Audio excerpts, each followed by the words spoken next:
भगवान का भजन भी, मतलब मंदिर भी जाएंगे और तामसिक भोजन का भी आहार करेंगे? बिल्कुल नहीं, बिल्कुल मतलब इसे कुछ मंगलवार को हनुमान जी के जाएंगे, मतलब इसे कुछ नहीं होने वाला। सबसे पहली बात है हमारे आहार शुद्धि, मन शुद्धि।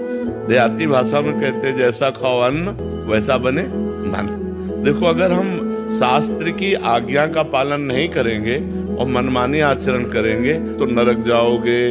पहले आहार शुद्धि, मन शुद्धि। अगर जैसा खाओ अन्न वैसा बने मन। किसी भी प्राणी को दुख देना।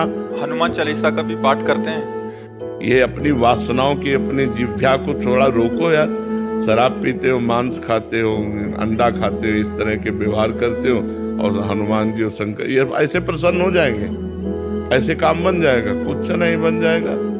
अवश्य में भोक्तव्यम कृतं कर्म शुभाशुभम। जो तुम कर्म करोगे तुम्हें भोगना पड़ेगा।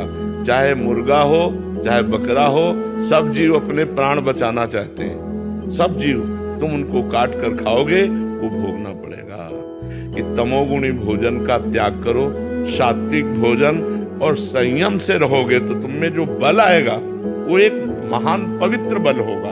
आज बल नहीं दिखाई देता, चेहरे में कांति नहीं है, विचार में पवित्रता नहीं है। ऐसा नहीं, हम पशु नहीं हैं, हम मर्यादा से चलने के लिए हैं। हमारी मर्यादा बनाई गई, शास्त्र मर्यादा हमारी कानून व्यवस्था है। यदि हम शास्त्र मर्यादा से चलेंगे, शास्त्र कानून से चलेंगे तो हमारा मनुष्य जीवन सार्थक हो जाएगा, नहीं तो निरर्थक हो जाएगा। जैसे आजकल बच्चे कहते हैं हम स्वतंत्र हैं। नहीं, स्वतंत्रता नहीं। माता पिता की आज्ञा की परतंत्रता, शास्त्र की आज्ञा की परतंत्रता, गुरु की आज्ञा की परतंत्रता, कानून की परतंत्रता, अगर ये स्वीकार करोगे तो स्वतंत्र हो जाओगे। अगर मनमानी करोगे तो परतंत्र हो जाओगे। मनमानी स्वतंत्रता नहीं होती, मनमानी इंद्रियों की परतंत्रता होती। जो इंद्री कहती वही हम कहते हैं। आप अपने को स्वतंत्र समझते हैं इंद्रियों के गुलाम, मन के गुलाम, तो स्वतंत्रता कहाँ है? स्वतंत्रता तब होगी जब हमारी बात पुनः समझ ले।